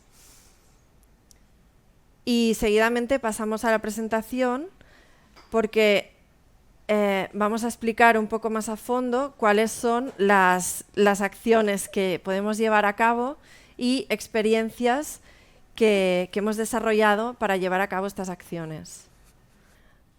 Bien, ¿por qué es importante un acompañamiento presencial de las comunidades? Pues las personas son el agente de cambio, ¿no? Como ya hemos ido viendo, no solamente podemos hacer una planificación estratégica de nuestro parque residencial para fomentar la rehabilitación, sino que necesitamos trabajar con la ciudadanía, con estas comunidades, porque son las verdaderas protagonistas de sus hogares, y por ello es imprescindible hacer una buena comunicación, gestión y seguimiento con estas comunidades y para detectar cuáles son sus necesidades y que vean las posibilidades y los beneficios de la rehabilitación, ¿no? Y además, como también ha comentado Kim, pues generar esta formación en cultura energética del hábitat que permitirá que estas rehabilitaciones sumen mucho más con los hábitos eficientes y el conocimiento de los edificios de las personas. Estamos en el contexto de España en que tenemos más de un 70% de edificios plurifamiliares, a diferencia de Europa, en que en muchos países los edificios por mayoría son unifamiliares. Es por ello que creemos imprescindible que haya este plan de acompañamiento a las comunidades. Las singularidades de los edificios plurifamiliares pues son que hay que poner de acuerdo a las comunidades. Nosotros que trabajamos mucho con comunidades sabemos las dificultades de llegar a acuerdos y de cohesión de ellas. Y por esta razón hemos elaborado pues, las principales barreras a la rehabilitación, ¿no? que tienen que ver con una poca cultura de inversión en el edificio, ¿no? Estamos muy acostumbrados a invertir mucho en nuestros coches o a cambiar de coche bastante a menudo y en cambio no hacemos un mantenimiento ni una inversión en nuestros edificios. Otra barrera es que los trámites son complejos y excesivos, que la información está fragmentada y por tanto hay bastante desconfianza en todo este tema. Esta dificultad de llegar a acuerdos de las comunidades dado a la baja cohesión comunitaria que tenemos y a que los hábitos energéticos y en general la conciencia ambiental todavía es poca. Para ello, activar la implicación de las comunidades y mejorar la cultura energética es imprescindible. Y es por eso que proponemos este plan de acompañamiento a las comunidades como un tercer componente del plan del pasaporte del edificio, como un apoyo técnico en formato tanto digital como presencial para implicar a las personas como verdaderas agentes de la rehabilitación. Es una herramienta de gestión comunitaria, de participación y de aprendizaje. Y recordemos que no son los edificios los que hacen uso de energía, sino que somos las personas las que gestionamos esta energía, ¿no? ¿Cómo lo hacemos? Pues trabajando con las comunidades, con esta idea de tener que rehabilitar a diseñar la casa y el espacio vital, ¿no? Como no esta obligación de tengo que rehabilitar, sino me hago propio el proyecto porque es mi edificio, es mi hogar y quiero hacerlo como yo quiera para cumplir estas necesidades. Trabajamos con talleres con dinámicas de trabajo para conocer el propio edificio y las ayudas económicas existentes en cada momento, con informes personalizados sobre posibles intervenciones y su coste económico. Para ello nos es muy útil toda la base que trabajamos en Cíclica de datos, como nos ha explicado Kim y Albert. Y finalmente trasladamos toda esta información a reuniones vecinales como un soporte en la gestión del proceso de rehabilitación, en que las referentes energéticas de estos talleres pueden trasladar todo este aprendizaje a todas sus comunidades. Los beneficios de estos programas son económicos, ¿no? por optimizar el consumo energético y aprovechar las subvenciones, de confort, recibir soporte técnico sobre hábitos eficientes y mejoras en el hogar, pues tiene que permitir no solamente a nivel de confort térmico, sino también lumínico o de bienestar, de salud en general, y sociales porque además formar parte de un grupo de trabajo nos permite encontrar soluciones compartidas en un ámbito que todos compartimos. Vamos a presentar un caso de éxito que es el del Hospitalet de Llobregat, pero también queríamos mencionar el trabajo del proyecto europeo Vilabat, que fue subvencionado por fondos de la Urban Innovative Action. Trabajamos en Vilabat durante el año 2018 y en el Hospitalet de Llobregat recientemente. Acabamos de terminar el proyecto y ha sido un proyecto subvencionado por la Generalitat, por el Departamento de Cooperativas también, y juntamente con el Ayuntamiento del Hospitalet. El contexto son los bloques de Ciutat Comtal. Se eligieron estos bloques porque el Ayuntamiento ya tenía un vínculo con había una plataforma vecinal que reclamaba inversiones para la rehabilitación, puesto que tienen patologías estructurales. La idea era acompañar a un grupo de unas 10 o 15 personas de diferentes comunidades de Ciutat Comtal para hacer las referentes energéticas del barrio y diseñar el proceso con este grupo para responder a sus necesidades.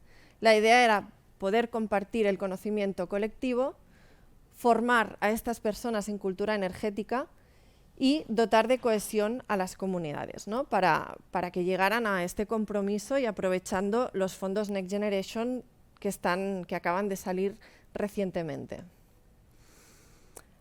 Los pasos previos para garantizar la participación y que llevamos a cabo en Hospitalet, sobre todo es hacer una buena comunicación a través de carteles y reuniones informativas, reuniones sobre todo con gente que conoce el territorio, como es el Servicio de Mediación y Coordinación de Distrito, contactos con redes de barrio, con ciudadanía organizada y con posibles personas aliadas, e informar a las administraciones de fincas. El planteamiento inicial del proyecto era trabajar gradualmente con una secuencia didáctica que empiece a trabajar desde la factura eléctrica, que es el primer eslabón que conocemos a nivel de energía, o la iluminación y el bioclimatismo, para evolucionar hacia el trabajo con electrodomésticos, lógicas de inversión y la rehabilitación, el confort térmico y la gestión de comunidad, que ya son temas un poco más complejos. La realidad que nos encontramos fueron otras necesidades, que eran que habían aparecido los fondos Next Generation, todas las comunidades querían rehabilitar sus edificios o tenían que rehabilitar sus edificios porque tenían deficiencias estructurales, pero no se podían acoger a las subvenciones porque las subvenciones pedían esta reducción de demanda energética, como es lógico, a través de las directrices europeas, ¿no? Entonces había un efecto rebote porque no entendían que, primero no entienden qué es la eficiencia energética, no entienden por qué tienen que gastarse más dinero o creen que tienen que gastarse más dinero para rehabilitar energéticamente. Así que lo que hicimos fue un trabajo directamente en temas de rehabilitación energética, cultura energética, no tanto en sus hábitos, aunque eran mensajes que íbamos traspasando durante el programa, sino que lo que hacíamos eran cálculos a través de informes personalizados con sus propios edificios para que vieran la importancia de la rehabilitación energética y que además los fondos Next Generation, que eran esta oportunidad del momento, pues también incluían todas las rehabilitaciones estructurales que necesitaban, ¿no? Finalmente, siempre cuando terminamos los proyectos hacemos un formulario de evaluación al que respondieron 10 participantes. A la pregunta, después de las sesiones, ¿estás más convencida de los beneficios de la rehabilitación? 6 personas estaban mucho más convencidas y 4 estaban bastante más convencidas. A la pregunta, ¿cuál es tu grado de satisfacción respecto al contenido de los talleres? 10 personas respondieron muy satisfactorio. Pero lo más importante eran los datos cualitativos, ¿no? que los comentarios que hacían libres eran, pues, lo referente a la rehabilitación energética me ha gustado mucho. Eran comentarios que al principio del programa nunca nos habríamos esperado, ¿no? O las subvenciones son muy buenas, facilitará que la gente del barrio se anime a comenzar las obras. Me ha aclarado las maneras de poder tener una mejor calidad de vida en casa aprovechando la energía. Luego, en los informes personalizados sobre el edificio y el trabajo sobre la gestión energética, les presentamos un plan de acción al que no voy a entrar en detalle porque la información que se da viene a ser la que hemos explicado anteriormente en esta plataforma comunitat.com. Y las conclusiones de estos proyectos que llevamos a cabo con la ciudadanía son sobre todo, pues, que el acompañamiento a las comunidades es una necesidad real, que los fondos Next Generation son una oportunidad muy grande, pero sin este acompañamiento social no garantizan la rehabilitación energética de nuestro parque residencial. Y sobre todo esto, ¿no? Que las comunidades convencidas después de estos proyectos incluso tampoco no saben por dónde empezar porque falta este acompañamiento, ¿no? Nos preguntaban, bueno, y ahora que hemos terminado y estamos decididas a rehabilitar y estamos de acuerdo como comunidad, ¿ahora qué hacemos, ¿no? ¿Dónde acudimos? Nosotras les dábamos la bolsa de arquitectos de aquí, del colegio, y porque nosotras nos presentamos como un equipo neutral, nosotras no nos dedicamos a hacer obra ni podemos aconsejar a gente que sabemos que es profesional, pero sí existe una bolsa de arquitectos en el Colegio de Arquitectos de Cataluña donde pueden acudir y ya iniciaron este paso, ¿no? Estas comunidades. Como aprendizajes, es que es fundamental hacer este diagnóstico de las comunidades, que el rol de las arquitectas es también un rol de facilitación, pero hay que conocer nuestros límites y capacidades para decidir cuándo pedir soporte de otros profesionales, Tengo que aclarar que todo este proyecto lo hacemos desde Cíclica, que la mayoría de las personas técnicas somos arquitectas, pero siempre nos acompaña una persona del ámbito social, como es en este caso Marta Melo, que es una socióloga que trabaja con nosotras habitualmente. Que el acompañamiento presencial es imprescindible, pero también nos podemos acompañar de herramientas digitales y que es muy útil para dar información objetiva de los edificios, y que las oficinas de barrio son un elemento clave como acompañamiento de cercanía y de información a todas las comunidades de un barrio. Entro un poquito más en detalle de estos aprendizajes. En el caso del diagnóstico de comunidades, nosotras dividimos las comunidades entre fáciles y difíciles, y esta división se hace en función de unos factores, ¿no?, que son los perfiles demográficos, los perfiles económicos, la estructuración de la comunidad o la cultura energética. En función de si son familias jóvenes o es una población más envejecida, será más fácil o difícil. O si el perfil socioeconómico es más elevado, pues o menos, será fácil o difícil. La estructuración de la comunidad también depende de si los residentes son propietarios o son todo inquilinos, también facilitará o no la puesta a acuerdos. Y finalmente la parte de cultura energética y las aspiraciones en la mejora de gestión energética.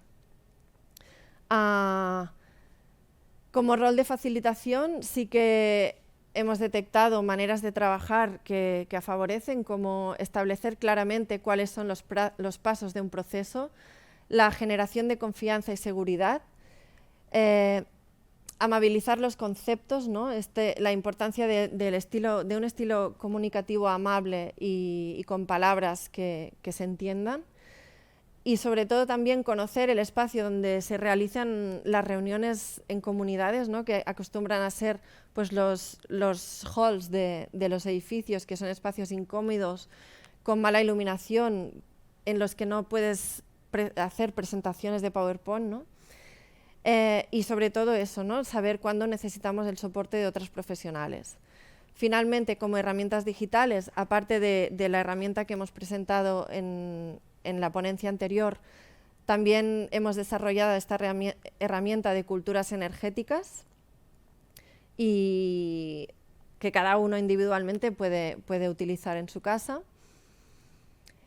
Y la importancia de las oficinas de barrio, que ya se están abriendo en muchos municipios. Aquí en Hospitalet nos han dicho que justamente esta semana, me parece que hay alguien en el público del Hospitalet, que se acaba de abrir una oficina de barrio en Belviche. Y termino con el mensaje de que el proceso de descarbonización tiene que cambiar nuestra relación con la energía y ser una guía para la transformación social. Muchas gracias. Bueno, muchas gracias, Anaís. Hemos visto que desde la planificación estratégica hasta las decisiones de las comunidades de vecinos es todo un proceso que conforma una secuencia única y que debe estar coordinada. Por lo tanto, realmente, ¿no?, en esta mesa hemos comprobado que hay herramientas potentes y articuladas que nos muestran los caminos por los que hemos de llegar a esa Agenda 2026 que proponemos, ¿no? Quiero decir que hay veces que parece que tenemos unos horizontes que no sabemos cómo llegar a ellos, y realmente hay herramientas que están ya trabajadas y que nos pueden llevar hasta allí. Hasta aquí esta mesa. Os recuerdo que tenéis en el código QR, nos podéis hacer llegar vuestras dudas y preguntas y comentarios, porque nos hemos alargado demasiado y ahora no tenemos tiempo para hacer esta participación activa. Pero bueno, por favor, seamos puntuales para la siguiente mesa y venga, hasta ahora. Gracias.